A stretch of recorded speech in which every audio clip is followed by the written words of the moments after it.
আমরা সুইপিং করেছি, মাঠের মধ্যে কোনো বোম নাই। এবং আমাদের বিদেশের মেহমানরাও আলহামদুলিল্লাহ অনেক চলে আসছেন এবং তারা আসতেছেন এখন। আমরা এটি নিয়ে কাজ করছি, আমরা এটিকে কোনো থ্রেট মনে করছি না।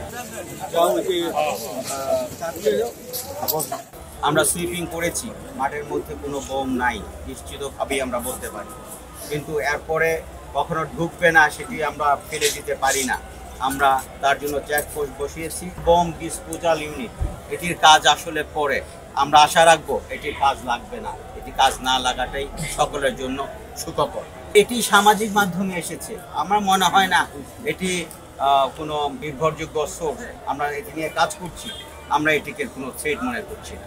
সারা দেশে যেহেতু টেবিল হ্যান্ড চলছে, এর আগেও আপনাদেরকে বলেছি, টেবিল হ্যান্ডকে এড়ানোর জন্য কিছু দুষ্কৃতিকারী এই ইজতেমা মাঠকে ব্যবহার করতে পারে, এখানে এসে আশ্রয় নিতে পারে, এখানে অস্থিতিশীল পরিস্থিতি তৈরি করতে পারে। সেই ব্যাপারেও আমাদের লক্ষ্য আছে। আমরা মুরব্বীদেরকে বলেছি, আপনাদের নজরে যদি এরকম কোনো দুষ্কৃতিকারী পড়ে তাহলে আমাদেরকে জানাবেন, আমরা ব্যবস্থা নেব, আপনারা আমাদের হাতে তুলে দেবেন।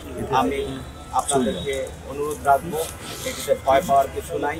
আমরা সার্ভিলেন্স রেখেছি, চারিদিকে লোক আছে, আমরা পহরা রেখেছি, আমরা চেকপোস্ট রেখেছি, আমরা সিসি ক্যামেরায় লক্ষ্য রাখছি, আমরা ড্রোনের মাধ্যমে লক্ষ্য রাখছি, আপনারাও লক্ষ্য রাখছেন আমরা জানি।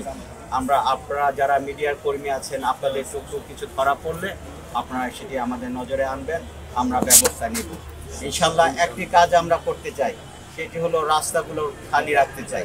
আমরা যেন কোনো ঘটনা ঘটে এটি আমরা মাথা থেকে ফেলে দিচ্ছি না, আমরা যেন দ্রুত ইভাকুয়েট করতে পারি, ইন্টারভেন করতে পারি, সেই ব্যবস্থাটি আমরা সতেজ রাখতে চাই। আমরা ফায়ার ব্রিগেডের সাথে আলোচনা করেছি, তারাও সতেজ আছে। আমরা প্রত্যেকে একসাথে কাজ করতে চাই, একে বডিতে কাজ করতে চাই।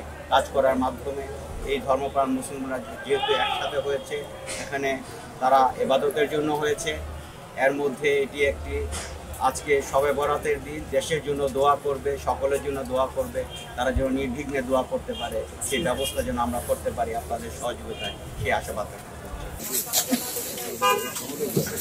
আজকে একটা পবিত্র দিন, যেহেতু শবে বরাত, আর ওই হিসাবে আমাদের ইজতেমার মধ্যে পুরো বাংলাদেশে এবং পুরো পৃথিবী থেকে মানুষ এখানে সমবেত হয়েছে। আমরা এটা চাই যে আমাদের মধ্যে যে দূরত্ব আছে এটা কমে যায় এবং এটা আরও সুন্দরভাবে কিভাবে আমরা মানুষের সামনে ইসলাম ধর্মকে এবং আমাদের ইজতেমার মাধ্যমে পুরো পৃথিবীকে, আমাদের বাংলাদেশকে প্রেজেন্ট করতে পারি, এটা আমরা দেখাতে চাই। সুন্দরভাবে কিভাবে আমরা মানুষের সামনে ইসলাম ধর্মকে এবং আমাদের ইজতেমার মাধ্যমে পুরো পৃথিবীকে, আমাদের বাংলাদেশকে প্রেজেন্ট করতে পারি, এটা আমরা দেখাতে চাই। এখানে আসলে আমাদের কোনো কারোর মধ্যে কোনো ভেদাভেদ নাই, কোনো দূরত্ব নাই। এটা আমরা খুব সুন্দরভাবে এই ইজতেমা আপনাদের সহযোগিতার মাধ্যমে এবং প্রশাসনের সহযোগিতার মাধ্যমে আমরা দেখতেছি এটা পরিচালিত হচ্ছে এবং আমরা এটা মনে করি যে এটা এরকম সুন্দরভাবেই পরিচালিত হবে এবং এটা শেষ হবে দোয়া পর্যন্ত। এবং আমাদের বিদেশের মেহমানরাও আলহামদুলিল্লাহ অনেক চলে আসছেন এবং তারা আসতেছেন এখন, যেহেতু আমাদের ডেটটা একটু চেঞ্জ হয়েছে। এটার জন্য আমরা ওনাদের টিকিট আবার নতুন করে করার কারণে, ভিসা আবার নতুন করে করার কারণে এখন পর্যন্ত সবাই এসে পৌঁছাতে পারেন নাই। এই জন্য সবাই আসতেছেন, রাস্তায় আছে, অনেকে চলে আসছে।